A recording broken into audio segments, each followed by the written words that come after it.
little bit. Depends on the map, of course. Who knows? It'll definitely be an upset looking at is if G2 does not come out victorious. Is our map bans Border and Coastline, the two removed. I might see a Consulate in this one. Nope. And no, it gets banned. GiFu won't. All right, Villa to go. Okay. It's a decent one for G2 even, but where do they want to end up here? Bank is off, and Kafe. Oh, rematch then. This is the map they played on and got 7-1. GiFu did. So this was last G2's time, pick at the end. Yeah, interesting too because G2 plays are Navi next week. They're good at this map as well. Oh, I see. There's some strategy coming out as well. And I know they do that. I know they specifically will. Should be doing. Well, not everyone does that, but I know specifically G2 does strategize for map bans, for auto bans for the next time. That seems unfortunately about right. Although I would give GiFu maybe 1 or 2 more percentages because of their performance lately. But that's it. What a generous king you. Yeah, just make it a rain on the percentages there apparently.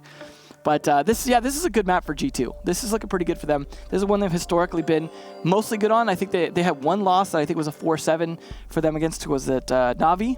Specifically, as you said, they play Navi next week. Now they don't have to rematch Navi on this map because it's auto banned, so they could strategize some of their map bans. But they definitely had a good performance on it against GiFu specifically, but they also beat Giants on it 7-5. So this has been pretty good for them. You are very correct. Navi beat G2 7-4 in Kafe Dostoevsky last time. That was the 3rd play day, so literally within the first week or so of the when they were really coming struggling. back. Yeah. And this was actually this is a rematch of Playday 1 right now. Because Playday 1 is when everyone played Kafe, and this is when it was GiFu versus G2. Yeah, and back then GiFu was still under Mousesports, and G2 demolished them 7-1. Well, this is different. So we've got a lion ban. Now, that lion is something that the G2 definitely will use sometimes. We saw it in Raleigh especially. But a sledge ban from G2. Now, Kanto has played a lot of sledge in the past. Maybe not so much recently. But it's interesting that they would ban that against GiFu. It's got to be a specific player target ban, but I'm trying to remember who specifically on GiFu plays sledge. I got to mention Buck, then of course could be played instead. Maestro and Valkyrie to go, so Echo will be in play again. Got to imagine we will see that. I know that they definitely have Echo players on G2. I know we've seen, I think a few different players playing on that when I think about it. But we'll see who's going to pick up that mantle now. Again, like I said, Echo's been getting kind of dropped off of the ban. Latham was the one that were banning it the most, and then last playday I think only banned it once or twice. And that was a surprise. So I feel like we're starting to see a shift in the meta bans on certain operators that were just heavily banned. And it's weird. I mean, I don't know the exact reasoning for it, why it's shifted lately. Maybe teams just learning to deal with it. But we will start out here in Kitchen for GiFu on defense with a 6 pick from the Mira, who's also available, to the Echo, who's available. Fabian, they'll get a sneak into Thatcher. And that will be a little bit helpful to take out some of this. I'd imagine Thatcher breaching charges. I would imagine so. Yeah, I mean, especially if you don't want to depend just on the Buck and maybe the Zofia. Zofia though will also likely have breaching charges, but we do see some Zofia players. It's rarer, but we see them with Claymores occasionally as well. So set up here from GiFu. Of course, the sledge is banned, but you can go and. It is fun when you think about G2 of all people banning sledge. We don't want to make money. I guess not. That honestly is one of my favorite of the new skins, and they go and ban it. What are you guys doing? We do have a confirmation. We'll be going through this again. If Giants win today, they go to Japan. That's how. That's good to know for them. So, Aces will be the biggest weeb in Japan. I'm scared. By the end of the day, we'll see. Maybe they don't. That's up. Maybe they don't lock it in, but I feel like they're going. We'll see if they do lock it in or not. For now, G2 are out for blood, and they want those 3 points. It's possible that Empire might not be able to land all of theirs for the day, and Uno's watching out for any runouts here from Garage. He's going to go upstairs, and so will G2. The entire team, just clear the top floor and go down, and once you do, you will have much better control over the site itself, because you are pushing into... Oh, the push back, though. Fabian takes a lot of damage and has to drop. Now let's repel back up. Also risky if they're watching it. So close there. I wonder if that is Eunice. Eunice running the extended barrel P10 Roni. It's the meta game, I guess, right now. And it's difficult to push him away. You want a drone to give you information. Maybe like a Zofia here to stun him. Kenta Rocchetti is clearing out as we speak, and he's trying to pinch coming down from the white stairs. Fabian will be the one droning right now. We'll set up one of his drones to watch. And Goga will find Movataho. Great kill here on the Jaeger, reducing the possibility of refrags from Sisu. But Jonas is definitely out for blood. And this is the team he used to play with before. Doesn't matter. Fabian will be able to take him out. Still worth it, though, to an extent, because Thatcher's got a certain job, and the longer you can slow him down in doing his job, the longer it takes for this attack. Now getting Movataho at the same time, though, that's where it starts to become a problem, as you've lost 2. Had he been able to stay alive, I feel like this could have worked a little bit in G2's advantage because of that time burn. Now Fabian's got to hustle a bit, though. Hustle he will. Is going to destroy as much as humanly possible. He's got support from the Buck, and the Habanas just watching as well on the red stairs. You see Pengu wasting no time demolishing all of the floorboards here. You fire one player running back and no damage will be done. Well, the grenade is going to be tossed. Is there an ADS to catch? No. There's only an Echo to catch. Shot. How? It's all ex-teammates here, is it? There you go. It's a grenade play. Well done from G2, who so far have not lost a single player. Grenade will go right off the head of Goga, as Jonator will find a kill on Uno. Trying to come back in the round here, but Pengu's watching the rotation. He'll get the kill on Boonsi. Rotates away. Nitro Cell comes out from Jonator, the opposite end of the kitchen and cooking. He'll go for the flicks against the Buck, but he's still alive in the back. He'll down Pengu, but still has 3 to go through. They know exactly where he's at. Impacts are being thrown right in his face by the Zofia, and they're using every bar, every single bit of indestructible parts of this map. Doesn't matter. He's dead. On the floor, Kanto Raketti finds him, and G2 dominant in round 1. Good effort on pushing back, but they just couldn't win enough of those gunfights. I mean, I liked what Eunice was doing. Like I said, slowing down someone who's got a job to do versus someone that's just like, say, an entry fragger. That is definitely helpful. But at the same time, they just kept winning those fights eventually. Just Eunice not able to really do anything from there other than delay, not able to even trade a significant amount of damage on more than one player. It's just, they're going to have to fight back a little bit harder than that. That kitchen defense, once the top fell, they didn't have a lot to be able to push back against that. You saw how much destruction they were counting on. As you mentioned, the breach charges coming out from Fabian and the Thatcher. You saw him using those almost immediately once he was able to get in, blowing up rotate into the red stairs from mining, and then using that to start opening the floor. Also, opening things with Buck. I kind of feel like a lot of that too. What we saw with him Thatcher opening the floor. Right there, the red stairs kind of meeting that wall, was to give the player on red stairs an angle down as well. That's true. I mean, you had the Habana sitting in there. It's nice because the red stairs themselves are obviously indestructible, so he can stand on something face down without having to worry about his own feet. Exactly. And have a nice sort of 45-degree angle down.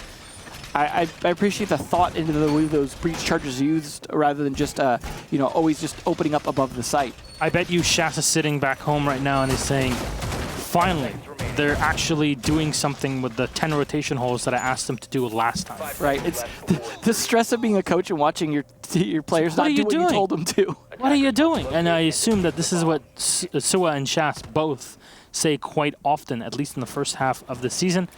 And G2 have definitely recovered. But it was round number 1. Sisu this time will be going to your standard starting site, which is upstairs in the bar. With the Kaed to hold the freezer.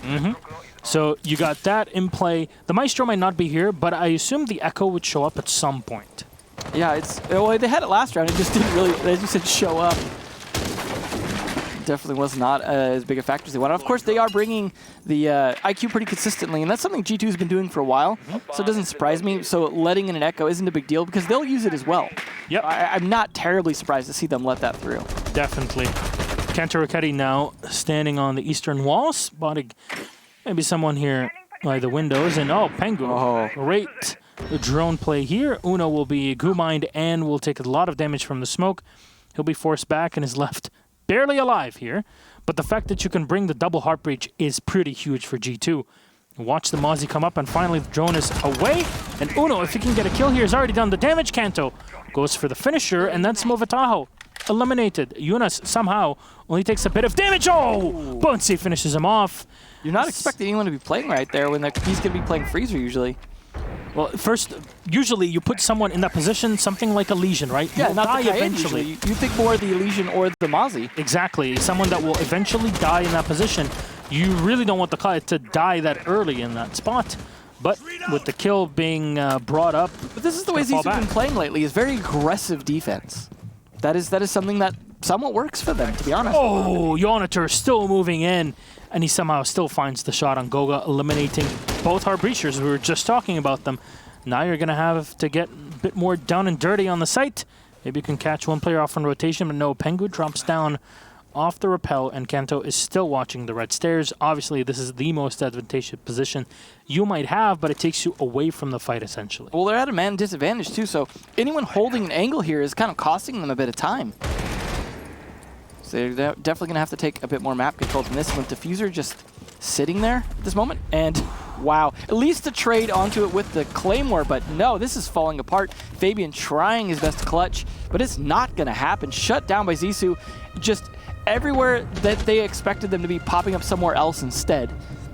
G2 just kind of spread out after they lost their Habana. Yeah. They kind of just spread out, and Zissou was able to knock them out one by one. It seems like they weren't able to get as much information off of Christmas as they wanted, or on Piano. It's because you had two of them denying it. You had the Kaid, and then you had the Jaeger right after. They just, yeah, they couldn't hold Christmas. It's definitely something that was a problem for them, is that you need that map control to be able to start to progress from there. It becomes kind of your launching point, your beachhead of the attack, is to have that Christmas control. So because that was repeatedly denied, I mean, even the smoke doing the damage on the stairs was fantastic for denying the play from Uno, who can frag out quite a bit on that Habana, as we've seen in the past, just seeming to trap them. And that's the thing, is the aggressive defense is something that works for Zissou, because they're able to kind of control a lot of the offensive play by pushing back and then moving and pushing back and then moving, rather than just necessarily holding one spot. Like Eunice just holding one spot last time kind of worked to an extent, but at some point he needed to move off it, because G2 will call for flanks. They will call for support for their teammates to come help kill a player to get them out of that position. But if Zissou stay mobile, that's where it becomes a problem for G2. And I think that's obviously why Zissou banned Lion is a big part of that, to make sure that they could stay mobile. I mean, G2 could bring out a Dokkaebi if they want something that can help a little bit here, but they're just continuing to go with the same lineup. That, as you mentioned, that double hard breach. They bring the extra breach charges. The one thing that changed up is between the Zofia and the IQ. But there is not going to be an Echo again. So it was just only for Kitchen so far, and this is, of course, going to be reading now, so with all three bomb sites for Zissou. Could also see dining, but unlikely. We'll see, of course, them just checking for gadgets, because as far as they know, they could have been a sixth pick to an Echo as well. It'll be interesting to see how they're going to try and deny this in terms of the top four. How many players are going to play up there and split to defend upstairs versus downstairs. A lot of drones coming out here from G2 to see if they can catch anyone safely, because they're playing a little more carefully in a lot of their matches now, in terms of not running in, getting killed early. They want to work together. Uno with a nice frag there on Eunice, who's been struggling a bit in the early game here. But not the hugest loss, especially if his pests are still in good positions, but still. Good start for G2. They've just got to keep this pace up the rest of this round and take that top floor control, because you need to have it fairly quickly, because you need at least 30 seconds to pivot down to reading with a decent push without just being bottlenecked in. Yeah, you need to be careful about your timing, and you're always going to have players that are set up here on the bar, and the X-Skyros are perfect to deal with it. Actually, most of the time you'll see at least one hard breacher ban on this map, right? Not the case here, so it's a great advantage for G2, or in the attacking side in general, just to have that extra flexibility. Movatao suddenly finds himself the last man alive, as G2 just kind of perforate, mix Swiss cheese off of Zissou early on. The halfway point in the round, there's a bit of damage done to Pengu and Kanto, but it's pretty much done. Oh, he finds one, but that's all that she wrote for that one. G2 secured yet another. It's like 3 rounds so far, and each round that goes through, it's like, okay, this was very, very one-sided, so I'm not sure.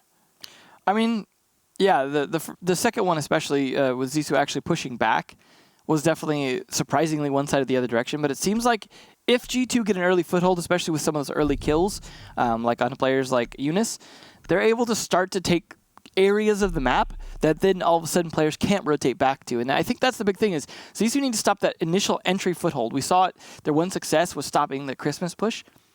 Here they're going back to Kitchen, though, and that's where it's much harder to be able to stop that, because you know your bomb site's 2 floors down. You're going to need some people down there to be able to do that, as well as some people in the middle floor to be able to rotate down. So it becomes trickier. Now, they are going to have the pulse, though, in theory, to help with that a little bit. He'll be able to call out some of the positioning of some of the players, and that will help the roamers in a way that's a little more mobile than just Valkyrie cameras that don't exist anyways because Valkyrie's banned. But last time they played the site, though, they did play Shate on the Echo. So he's going to still be providing intel for roamers, just in a different fashion, and at less risk to himself in theory. But you never know. Could get caught off guard. They are going to, of course, be able to spot him with the IQ from the outside, potentially. It can be a little tricky to identify exactly what you're seeing, especially if it's deeper inside the map. It's true. And you only have a certain range.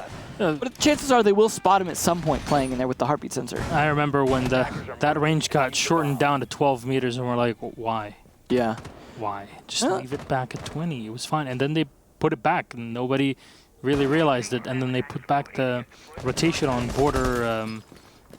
Oh yeah, the risky drop spot kind of thing. The Pengu drop, I guess. But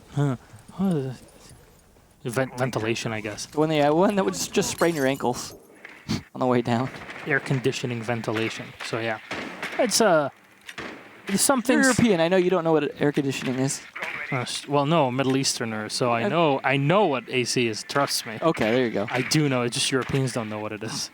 But we have found that out the hard way. But here we are, G2 going through the top floor, the motions. Downstairs are Sisu. You mentioned the pulse, definitely the big part of the defense, but the Nitro Cell being played by Yunus again. No hit through that, and Uno should have a drone up right next to him to give him info. Ooh. The Mozzie pounces, and Yunus finds the kill and falls back. Great play by Yunus.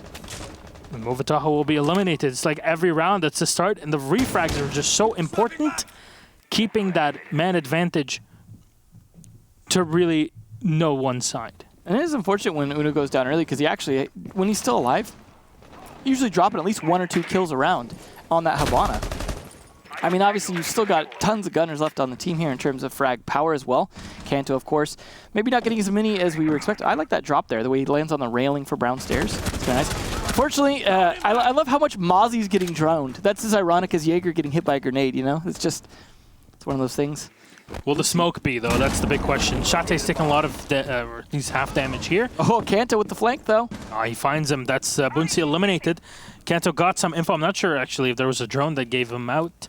They've been droning heavily enough that I would expect there was a drone there. We see a lot. I mean, look at that. Just the Mozzie isn't enough to deny. They didn't even mute, too. There's that full spot. You can shoot through it onto him, but he's going to run away. Shate fearful for his life. He's lost half his health, though. Yep, knowing that the IQ is there, and then you fire right into Shate, who did not have a Nitro to throw. Yoniter is left alive with a Nitro, sure, but there's so much time for G2 here to come down on the site, and it's already done. Goga turns around and finds the kill. The Thermite is definitely putting up work today. G2 solidify a lead right now. I don't know if this map was the play for Sisu. I mean, they are good at that aggressive defense, but it seems like the constraints of this map are starting to work against them. Once they get that early foothold into Christmas, and their top floor control especially, once they get over to the cocktail side, it just seems like they're able to pick off members of Sisu one at a time. And a lot of times it's the coordination on those middle floor attacks. We saw, for example, the Mozzie getting pinched from multiple sides. We saw Boonsy getting pinched from multiple sides. Because they can take that top floor control, they have both sets of stairs, the white and the red, and those aren't being heavily contested. They're able to push down aggressively. You even saw the vault down to the top of Brown Stairs. They are just controlling the map from the top down and sectioning off players as Zissou. And the players as Zissou are doing a great job at individually playing as roamers. The problem is they're individually playing as roamers, and the members of G2 are not playing individually when it comes down to pinching them time and time again. And the amount of drone play, we're seeing like 2 drones per roamer most of the time. So they're actually getting enough intel so that even if one drone dies, they've got another one nearby. And they're not even overexposing the drones. You saw on the red stairs, for example, when they were trying to drone the Mozzie, they were trying to keep the drone just around the corner so it wouldn't overexpose itself, so they still had that intel. I mean, you even have the situation where it's not always just looking at a person. You put a drone near a person but out of sight, you can hear them through it. So you're always isolating that roamer and then taking care of him ASAP. That's really the strength of the play from Sisu. They will go back upstairs to the bar, so this is the site that they won so easily against G2. It was kind of a finish Christmas harder. It really was like G2 messing up and then Sisu instantly bouncing, which shows that the team is very different than what they were before. They've learned from their mistakes. However, if you make one tiny mistake against G2 and have them corner you, you're going to get punished very easily. But definitely shows that Sisu themselves are not afraid of doing the same to their opponents. Where I wonder, I gotta wonder how their attacks are gonna be though. They really need more defensive rounds here, because defense I feel like is one of their strengths, and they're not winning most of the rounds. Especially on a map that can be sometimes defender-sided, but it seems like G2 have figured out the attack most of the time on this map. It's just this Christmas on this top floor attack was really problematic for them, just because there are limited ways to enter this, because you're not going to enter from the bottom floor usually and go up to the top. You need to enter from rappels, from hatch drops. Luckily, there's a second hatch drop, that you have now, but most people still going to be dropping from red hatches. We're seeing Fabian too. So this is where it gets difficult to pitch. You do usually want to use Thermite to open up that wall, and that's where you start to put more pressure on. But for example, we're not seeing anyone put pressure on from any of the other windows to a significant extent, and I think that is problematic. But Uno taking down Yonitor, that really starts to soften this up.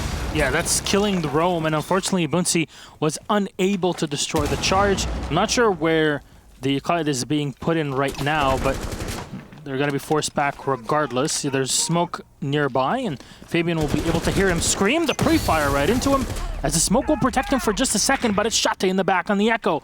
The shield giving so much support for him. We'll see the Buck opening things up as well by the piano window to try to pressure and protect Uno as he enters closer to Cigar. He'll get the kill pretty easily, but there's still the second in the back to watch for, and really facing that MP5 with an ACOG is not always an easy task. I wonder where Mbunsi has retreated to right now on the Clyde. That's really the big question in my head. Yeah, and we saw him playing aggressively the last time, and that helped you. He's got to hold this freezer. He needs them to not get in here, because once they get freezer control, it starts to fall apart pretty quickly, and it depends on players like Shate able to hold that back, but he's going to get pressure eventually. Eunice at least taking down Pengu, and that might be some grenades off the board if he had any left. Kanto tried. Oh, there's Juna's denied. Boonsy trying to fight back, but Shate's got to watch his drones, and now he's going to get pushed on aggressively, but he's going to try and push back. Oh, Shate's coming around from behind. The toilet is completely free and open. Not sure if his opponents know about him. He comes up from behind. There's a little time left. Pulls out the MP5, sprays into it, and Shate clutches the round. The Echo from nowhere, and he gets it. Sisu, oh my. When they show up, boy, do they show up. That was definitely unexpected, just lying down on the floor. Shate, there's a reason why this guy is a world champion. Absolutely, and of course he got that world champion win with G2, but using that against him a little bit. I like that play there, because the problem is usually you're going to have the Echo playing in the heaven area, and he's going to get aggressively pushed. When you're trying to plant the diffuser, and there's just an Echo left alive, you know you have to push him so that he cannot sit there on his cams and deny the diffuser, and that's exactly what they were doing, trying to get that plant down. But he read into that. He was already in the midst of pushing them, knowing their time was getting low and they had to go for the plant, rotating around from behind in white. That was the way to play it. Very smartly done, but as you said, that going prone at the very end, very unexpected, and just too little time left. Honestly, G2 needed to come around pre-firing that in the hopes of catching him, just in case they catch the bolt in the right spot. But he is a 3 armor, so you're going to have to catch the head for that to work, especially with the bearing 9 at that closer range. We'll see them go down to Kitchen again. Of course, Bar was the only site they've been successful on twice now, so they're going to have to make some adjustments here. But Kitchen has been a struggle. They cannot hold the top well enough, and then holes start getting open to the floor. A lot of destruction gets done. That Pulse wasn't doing enough last time, so Shate going back to the Echo where he was just successful last round. I mean, probably a smart play. You see him putting one Yokai, for example, up inside the bakery there, and he's actually looking like he's holding bakery aggressively with that deployable shield. He's also got another Yokai rotating around. I gotta imagine gonna hang out on the bomb site here. Now it's good to cover for a potential plant if they manage to get past him. So we'll see though, but he's got to worry about pressure from behind that could eventually come here, and Kanto already cautious of that, looking for any crack at the bottom of the window. There are a lot of windows where you can just crack open the bottom of the boards and peek out that slit. So he was definitely concerned about that. Once they start getting stuff open here, though, I imagine they will take top floor control and work their way down to the middle. So that's where a lot of the fights are going to happen. It's that middle floor especially Train, where we've seen quite a bit. Train, Mining. Yeah. It's been sometimes difficult to push him away from spots like that. Oh, I like this drone. It will spawn a player below. So I assume that was Yunus who's going forced up him the off. brown stairs. And Uno realizes, okay, I have a drone, I have information, I know he's away. I can drop down, clear any utility that has already been set up by Sisu. This is good map control, though. They push him back down brown stairs. What do? Immediately lock down the top of brown stairs. Yep. It's very good. Make sure that the territory that you're droning is immediately taken back. Like you're making sure that it's in your hands and you're not going to lose it anytime soon. And G2 were so effective at just going up through a bar and then coming down, having so much control over the floor above kitchen, and then, as you were mentioning, buck open the entire floor. That's been their MO lately, though, is slow map control that they're taking and holding immediately whenever they have an opportunity. It's like choking your opponents out. Yeah. You know, to snuff the fire out. Nitro Cell comes out, but to no avail. Nobody responds to it as Pengu continues to open up the floorboard. There should be at least one extra Nitro Cell left here, and the Yokai is spotted. It's not dead yet, and you'll try to find the angle against it. Unfortunately, it's all the metal ribs that are set downstairs that are kind of stopping the bullets from hitting it. G2 will, however, rotate around and try to enter through the bakery. See if they can do that against Shate's deployable shield position. They might have to nade him out. We see another deployable shield there in the kitchen as well to be able to hold from the bakery doorway into kitchen. Through, I believe that's might be towards prep. Kanto hoping to catch someone though, trying to rotate against this. So it looks like they have taken control from Shate though. He is no longer controlling the room. And then immediately shoot him in the face. All right, so you saw there, that was a late reinforcement. So Sisu did not reinforce that wall until they realized, okay, they're going to push bakery, they're going to come downstairs. We just should not be here. So Movataha will find one kill, eliminating Fabian, but the wall's already open, so it's fine. Koga goes in for the plant, and instantly Yoniter turns around to him. Pengu takes so much damage. As there's 10 seconds left, you need to go for it. The Echo just got killed, which is pretty huge for G2. And off the rotation, there's still one left. Pengu solo on HP. The Nitro finishes him off. And we end the half at a 3-3. Sisu fighting back. I think it was smart as Sisu then, knowing that they weren't going to be able to hold map control of those top two floors, knowing that they weren't winning enough of their gunfights when they're spread out so thin, instead retreat back into the site. It was unfortunate for Shate. He got picked off as soon as it got opened. But the rest of the players playing back towards the freezer side, that's what you got to do. Play some of those long angles, just play your control. Was unfortunate for the Mazian coach check, though. He wasn't able to hold that, but he did set it up for a trade.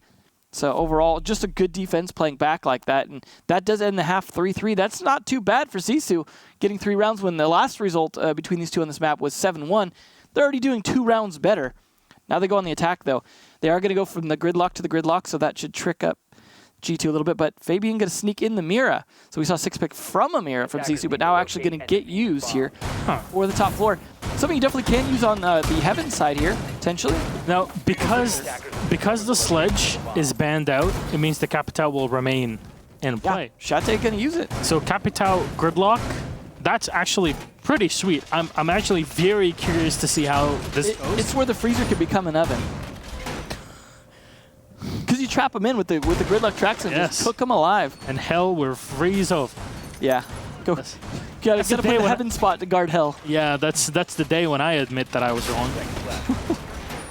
We'll see if they can hold this off. Goga's going to play that Echo. So they're playing both the ops that get banned frequently. If they can, might as well. Like I said, G2 will definitely play the Echo when they can. Worked out mixed results from Shate. See if Goga can do any better. He's going to set up one over near one of the plant spots and then rotate one, looks like, to white. So they're going to have to try and take top floor control. You can see the castle castling out one of the windows even. Breach charges in the hands of Yunus, though, make it easy to open that. No biggie. He's just calling out that there is the castle barricade there, and he's going to blow it. Fabian's playing it very aggressive, though. He's right up against it, hoping that when they open it, someone's face will be right there, and it's not going to be. He's already... Oh, actually, someone is. I mean, he'd rotated up, but rotated back down.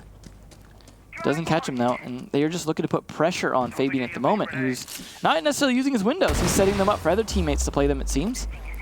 Everyone bringing breach charges, though. Oh, and there we go. Surprise! That's what he was waiting for to do on the other window. And his breaches were blown to smithereens at that point. The reverse breach. but I thought the new breach charges don't blow back on the attackers as much. As much. Yeah, right. You're standing right into it. Fabian locking down things here in Piano. You see, of course, with the setup, it's all about that soft setup. And as I said before, and I'll continue to say, that confuses people more than if you had reinforced everything. And here's the fight. Pengu gets one. You're not expecting anyone to be sitting in Cigar there. There's no drones that can find any info, but still, Bunsi gets one. He's close to the second, but Fabian falls back. Uno still gets Jonator.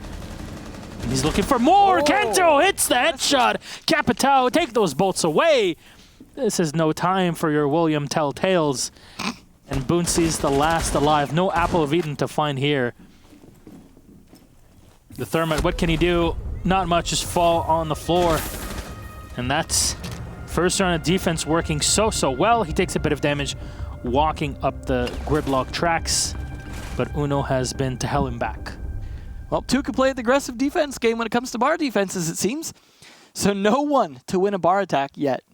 That is definitely interesting. And of course, why it is the primary bomb site generally, because it's much more defendable, because you can play like that. They were going to go Kitchen, but they are going to go Reading for the secondary here. Interesting. Now, Kitchen was one that worked out okay, at least the second time for Sisu, but Reading didn't work out so great. So G2 going to have to, again, aggressively defend the top floor, and the gridlock Capitao look like they're coming out once more. Now, Fabian got a little, I wouldn't say lucky. I mean, obviously that was planned with the C4 on the breach, but that was a good opener that helped them have the manpower advantage to continue to hold a lot of that Christmas area and a lot of the other areas aggressively as they did. But they might not be able to get away with that this time. But of course, they need to hold that top floor as long as possible, because once top floor control gets in there, they're going to be able to open up the floor. They don't have a buck, but they have the gridlock with that secondary shotgun to be able to open up a lot of the floor and put pressure down. A lot of times, these Reading attacks really come down to those holes either working for or against them just above Reading room, whether or not that's something that you can use to clear the room and help someone plant, or to guard the planter after, or in the case of the defenders retaking upstairs, killing the planter, or being able to help on a retake for it. So that top area, especially the Heaven area where Fabian's at right now, that is a big part of this. You see him dedicating a mirror window to it to make sure that they're able to hold it. There it is. Because very, very important to that top floor control. So if they lose it, they're definitely going to have to consider retaking it. White Stairs becomes important with that. Because, of course, they can't, like, rappel back, upstairs if they lose that top floor. So you really need to be able to do that. And that's where the gridlock comes into play, is being able to hold them from that retake of the top floor by controlling both sets of stairs. Hey man, Amaru isn't here yet. No, that wouldn't be a defender anyway. So I personally was hoping that, if they were going to do the quote-unquote ladder op, that it would be a defender. But yeah. I don't know. I personally would like to be able to use it more indoors, but when they showed why, I can understand why they took away that ability. Yeah, just to be yeeted everywhere, it would definitely be crazy. It would not be the same game as kind of they put it. It would be, it'd get a little more Quake-tastic at that point. Overkill. Wait a second, that's not the same game. Yeah. But here we are on the top floor. It's the IQ of Eunice. Whoop. I hope that's it. Wanted to land it. Cleared the couch, but ooh, nice trade on Bunsi and then move it out onto Uno. Okay, that's your Thermite down. Heart Breacher. That's huge. Oh, that's not good at all. That was worth it. Uno made a good sacrifice. Definitely so. And you see the new Mira, quote unquote. There you go. That's what you have the jammers for. Come on. Can peek up and find one, but Kanto will just stay back. There's no need for him to get over aggressive. He'll fire a few bullets downrange into the Capitao and then keep him back. That's an aggressive shield positioning, too. You're burning so much time off of Sisu right now. Flashbangs will be held back thanks to the ADSs, but Fabian will take so much damage. He'll destroy the drone that was thrown right in his face, but he's solo on HP here. He needs some support. He turns around and gets shot instantly. Jonatar was ready for him, pre-firing the side of the wall, and this is the big advantage that Sisu were looking for. This forces Kanto Raketti back onto the site. He'll be watching from White Stairs, a pretty good position, given the fact that right now Sisu will be kind of forced to walk into dining. Yeah, important thing too is Sisu sacrificed a ton of drones, at least like 2 per player, and that lack of intel, I think, is ultimately what's going to bite them in here at the end. Because yes, they have the manpower advantage, and they've locked down some of those stairs rotations. But they just are lacking hugely on intel. But, hey, if you can kill Kanto, then All right, now 4v2, so they're gonna have, like, the aggressive defense is gonna have to play against that intel. Pango getting one, getting traded into Goga. Pango again getting another one, but he is forced off with so low HP now. I see CC taking this. But he can win this. He can shotgun the floorboards. There's something to give him information from below. 2 shots, though. He can only open 2. Oh, no. That's so unfortunate. He comes around. He can spot one. He goes down and gets the kill. Oh, this will force Kafe back for sure.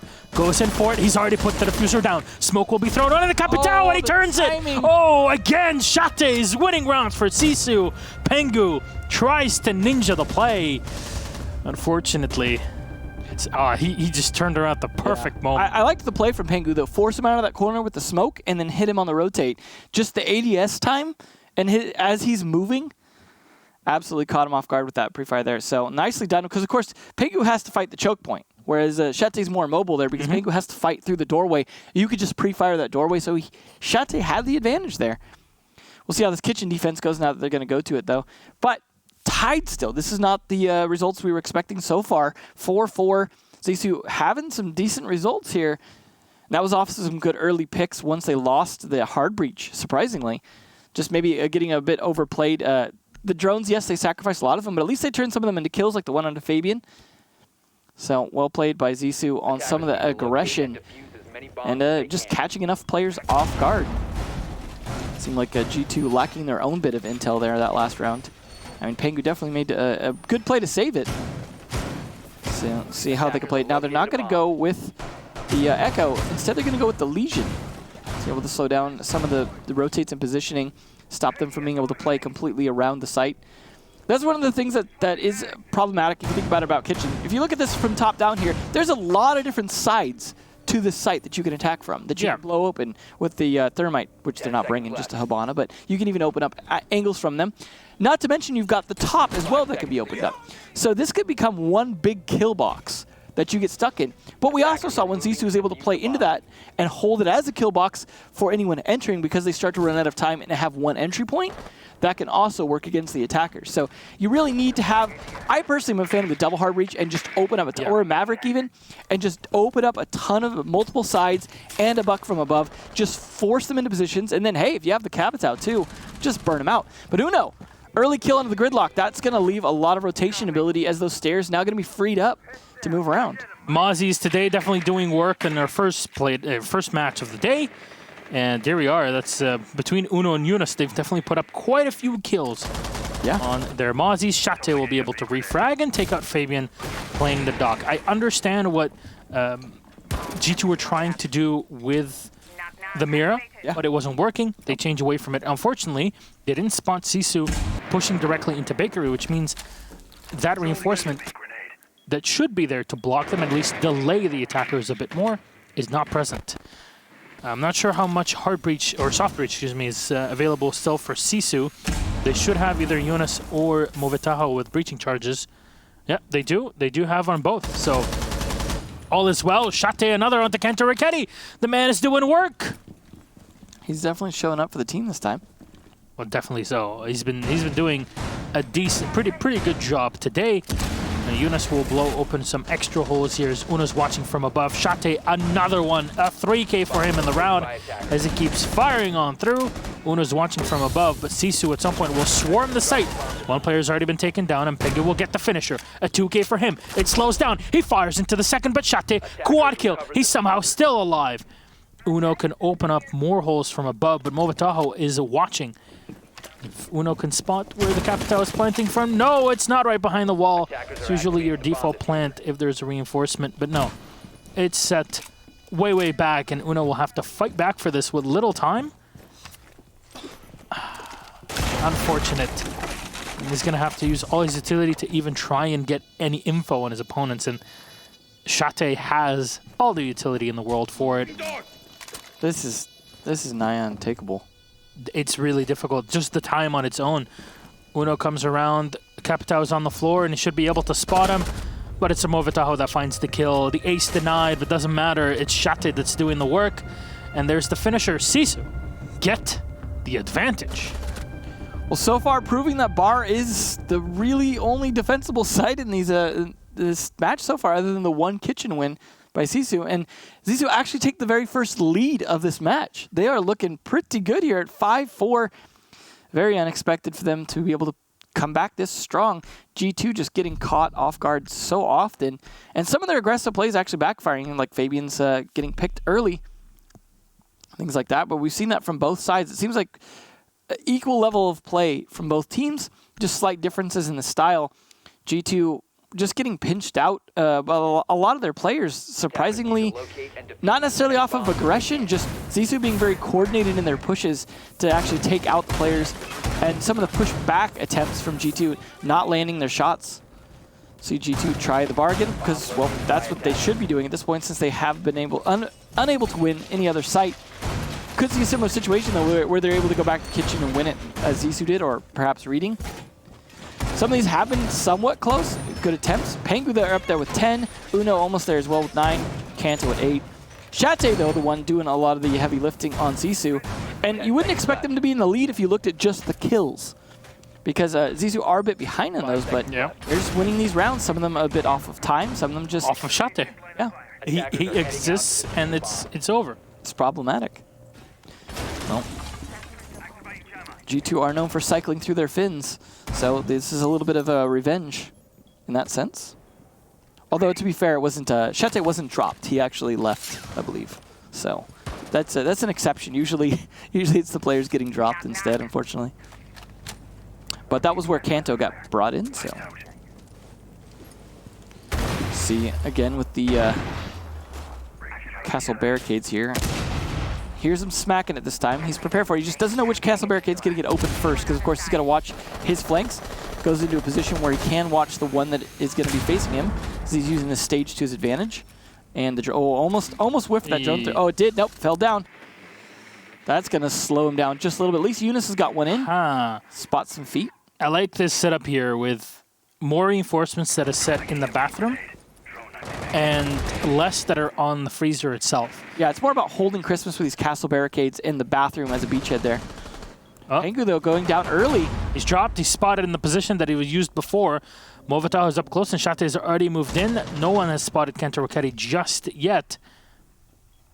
No drone that moved right into him. The Capitao is going through the barbed wire, and Kento is hungry for a kill. The drone will come in. I think it's droning new spot. No, he's droning inside of the bar itself. Yeah. Well, this is bad timing here. There you go. Free kill on Movitao. Can he find the second on the Capitao? Pre-fires right into him. The Capitao moves up. Kanto is somehow still alive, and Uno is so low on HP. No matter what you look at the end of this trade, this is definitely an advantage for Sisu. Yeah, and they still got enough time to work with here, but Goga at least finishing off Shate, who's been their clutch player, and the Capitao. That's a really good kill. So yes, man advantage, but like you said, health a bit disadvantage here. Kanto just breathe on him and he dies. But we've seen players like Kanto just frag out with basically no health before. Because if you can't hit him, it doesn't matter how much health he has. As long as he's pre-firing the angle, he knows where you're at, he will definitely have an advantage in that fight. Quick QEs. Boonsy turning around here by the cigar balcony. He knows that there's an echo on the other side, and should G2 actually use the echo close up with their teammates, then might be able to score a kill or two just off of that. Doesn't matter, Kanto, there we go. You were talking about the man, he gets two more. Yeah, doesn't matter. Finally eliminated by Yonitor, but he's taken so much damage and the round is almost done here. There's a Mira window in the back and there's nobody sitting next to it. Off of that, it's Mira Fabian that turns around and finds a quick kill through the wall. This is why you use this old strategy. This is back when it was old Kafe, and G2 was Penta, and Mira was played a lot more, and KS was on the team. Yeah, that setup, that specific Mira window was so great, and sometimes you'd even see a double Mira window on that hallway. And that's showing so far that both these teams cannot figure out how to successfully attack bar. It's too much of a struggle. Reading and kitchen both doable, so we could see this easily go back to a trade. G2 needs these points though. They can't afford to be getting any ties. They need 2 rounds in a row, or Zisu are going to help stop them from going to Japan. That's right. You know, they're going to switch over to the Twitch to be able to just do maybe a bit more fragging instead of just worrying about his utility, because maybe that's not mattering so much here. But if G2 can figure out how to defend the site successfully, puts them in a decent position. Shate also dying early that round I think was definitely a big problem, but really Kanto getting a 3K from his positioning on new drop and Cigar, yeah, he didn't even go very far. He was playing one position. As you said, they didn't know he was there after they killed Pengu because he filled Pengu's spot. But the way that he played it smart, and they just didn't drone it carefully enough. They were busy droning over to the bar side so they could push through the new hatch drop area. It didn't work out for them in the end. And obviously, not winning your fights eventually. And Kanto, I mean, to be fair, they almost got Kanto on it as he was running away. The Captal just almost picking him off. But not being able to finish that kill, really backfiring them. Uno going to bring out the Pulse, something we saw from Zissou on the bottom floor. But they're going to go for it on the middle floor, which I think it makes a lot of sense because you're going to be worrying about people playing from above in terms of facing down and shooting through and things like that. And you're going to have potentially 3 C4s in hand from the Pulse, the Mira, and the Mute. So plenty of ability to deny the floors and force them to actually struggle with it. But they're bringing out more aggression. Twitch and Ash. That's the difference here is huge amount of aggressive gunplay potential coming out. And that's what they want to do is they want to take it. They don't want Christmas to be a problem. They want to get in here guns blazing and just get early control and go, you know what? Gridlock's great and all, they'll lock it down, but it's better if they're just dead. It's all about firepower. And right now, G2 are trying to hold on as much as they can. Zissou want to take every single point possible just to not be in a lower relegation position. They can catch up to Chaos at this point. There's 5 points between them. But it's going to need to start somewhere. And fighting against G2 is definitely a tough one. But right now, Zissou have pretty much tied in two games, or tied one game, 6-6, the last play day 10, and then 7-5 the 2 days before it lost. So they got close. Oh, somehow Fabian gets a kill. How is that even allowed to happen? He's looking everywhere. Goga finds one, finds two for free. Zissou uncoordinated, and the round is pretty much lost. It's a 4v2 again. Why didn't you pop the Mira, Shate? You weren't fighting them yet. Now you can't, and that Mira's going to stay alive, and Goga's going to push back. This is going to 6 for G2. Oh, the Nitro to clean up the Habana. It was so close, yet so far. The aggression was a decent idea, but too many missed shots. They didn't play aggressive enough. Dude, they came in and they're like, okay, what do we do now? Yeah, he's like standing there waiting. Just pop the Mira and then push him. If you die at that point, at least you've accomplished something. But you know what? But if you don't pop the Mira, then you plan next to it, and then you can just see people come around, right? So that's always the decision-making process in your head. Like, but you know, you're playing off of aggression. You're going to lose some of those players. You need to get that open so you could fight it, because that spot is so hard to fight. I just wonder, had there been more support from Cigar, what this would have turned into. Just timing-wise, yeah, for the flanks, to be able to push a little, keep them distracted, so that those aggressive attacks might have had some chance. Yeah. Well, either way, though, it's 6 for G2, so they're at least getting the 1 point, but they need to close down this last round because letting Zissou get to 5 puts them in a precarious spot because now they've got to defend Kitchen. They were able to finally win Reading, but Kitchen was a struggle. They're going to have to play very careful. We've seen a lot of struggles here. Fabian hadn't been doing that great on the Mira, did a little bit better that round, but now he's going to play the Bandit. So it should be interesting to see if that changes up. Last time him playing on the Dock, he was the first one to get picked off, playing a little aggressive. I think, honestly, to me, the way to win this site is to stop them from, as much as possible, doing top-down pressure, but then when they open things up, just play back. Let them come to you, play the angles. You saw even, for example, when Goga tried to crawl in, right? He's crawling all the way in. The problem is, at some point, you can't plant prone. You have to crouch at the very least. That's immediately when you got taken down. And so if you could just keep denying them and denying them and denying them, pushing in, you force them into time pressure and bottlenecks, you can win that. Because if they're not taking that dining side of the first floor, and you're able to play things like coat check, play into freezer, play that long angles if you've got any operators with ACOGs, just play it back. You've even got Legion, good mines and things like that, smokes, or potentially an Echo if you're playing that. That's where you can win that. But G2 are going to have to do that this time. They need to play careful. The one thing that works against them in that, of course, is the Capitao. He's able to kind of burn them out of some of those positions from above or from horizontal play. Shate hoping for some freebies. Not getting any, though. But this is the question. So they don't have the Thermite. They can open it up with the Habana all the way to be able to go through, but they don't have to. However, that is generally desirable because just Eunice trying to push through this area is not a great plan. That door becomes such a huge bottleneck, and that window right there that Goga's watching becomes just a box to kill from. And it's Twitch shown here trying to go in stealthfully. He's going to maybe take out some utility. That might even been a goo mine taken out. There's no clear top floor. Should the Capitao find the kill here in Kanto, the round actually might open up. Yunus comes around on the flank and gets Goga. That's something you don't expect from the attack coming in. There we go. You can't let him take control of that. Kanto fighting that back. He should have killed Yunus there, though. That's going to come back to bite him, I think. Shate knows exactly what's going on here, and he'll watch. He'll do some damage to Kanto as he falls back. And they're just trying to push each other off, wasting as much time as possible as Yunus is still low on HP. The player advantage definitely up for Sisu. Pressuring up here into Kitchen, and there's the shot! Kanto is down, and it's a 5v3, but the refrag from Uno denies the advantage. Man advantage, though, here. Yunus needs to get finished off for G2, or this could start to work against them because they're losing people to guard this. They still have the smoke, though, and they still potentially have a C4 from Uno and maybe Fabian. Oh no! Pengu lost! Wow. Movataho at the perfect moment peeks around in the hallway and he gets it. Uno will have to put himself in this position now. Flashbangs are thrown right into his face. He pre-fires into the IQ, gets 1 kill, goes in for the reload. 10 rounds left, but it doesn't matter. Fabian goes for 1, for 2. He denies it. He's got the pistol out. He's going to run away. He knows where that diffuser is. Fabian, it's all on you. The hopes of G2 of going to Japan dwindle.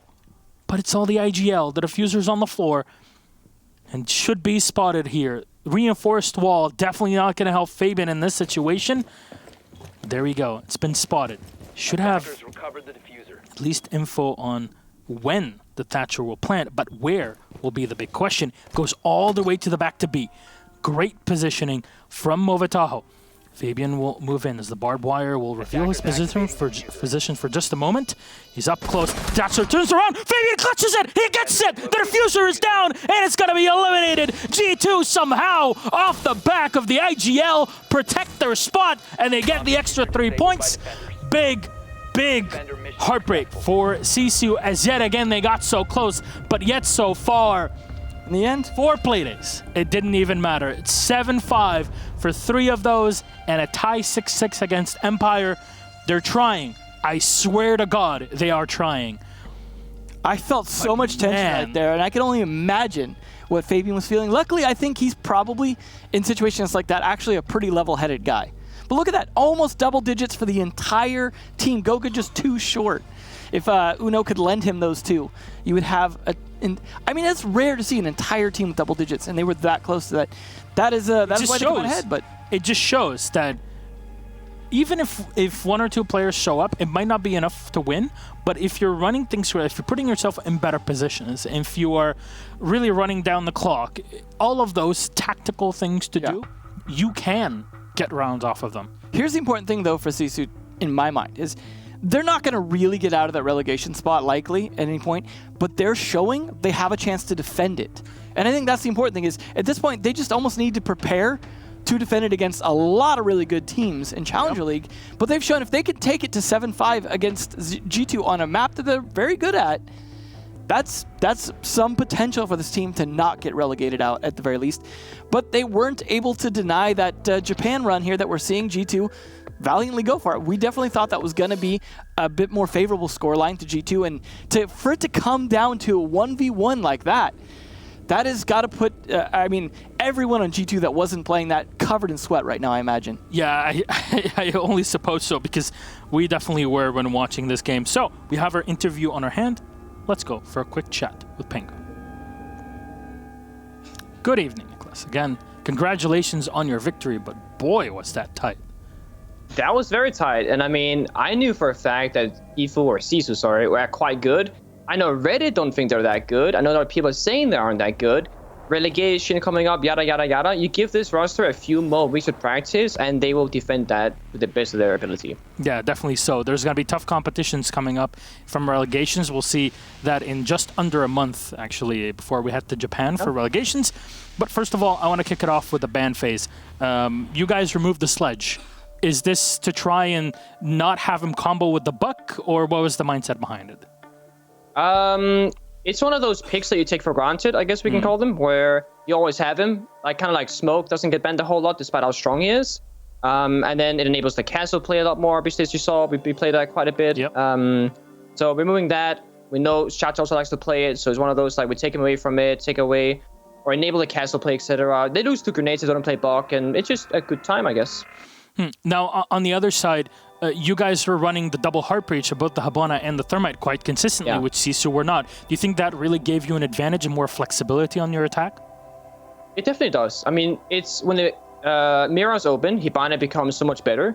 And we always play Thermite by default. Most teams do, and this is banned. It gives you a bit bigger breach. You don't really get denied that whole often because you got Thatcher. You can bandage trick almost any wall on this map effectively.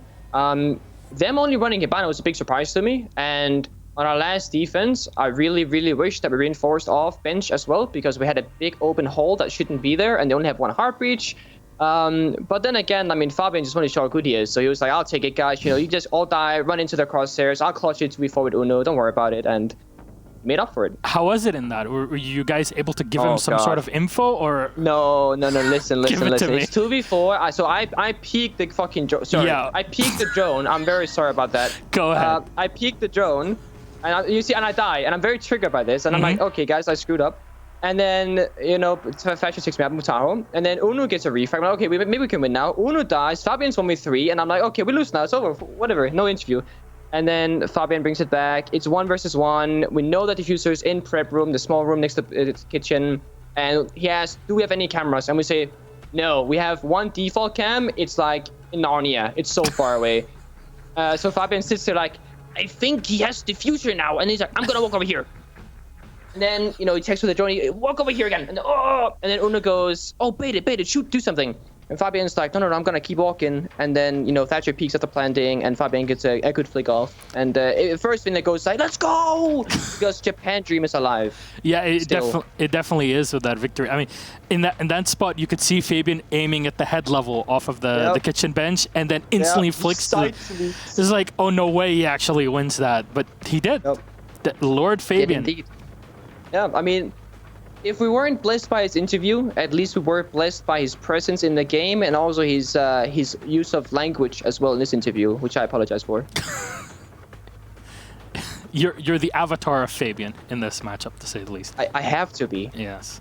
In the meantime, he'll be off playing some strategy game, I'm very sure. But Pengu, thank you very much. Again, anything you'd like to say at the end of this game, and with the G2 Japan Dream still alive? Yeah, I mean, the dream is very much alive. I know for a fact that no one doubted it. All the casters kept voting for us, and all the fans kept saying that we're amazing. That's not what happened, by the way. I didn't vote, so no one can challenge me. That's good. That's good. No bias there. No, we're coming back. I feel like we had a really hard time at DreamHack, obviously, clearly, and then we had a hard time in the Raleigh Major final, and we really went back to our core and said, okay, let's just simplify it once again, like we do every year, and we really just start ramping up. Also, Uno, most recently, has started things with the team amazingly. Hashtag Uno was not the problem, perhaps, possibly. And we'll go aiming for Japan, baby. What we're doing. All right, so hopefully so. So we have some okonomiyaki in Japan. Again, Pengu, thank you very much. Congratulations on your tight victory against Sisu. 7-5 on Kafe Dostoyevsky. We'll see you on Monday for more EU Pro League. Good night. Yes, sir. Good night.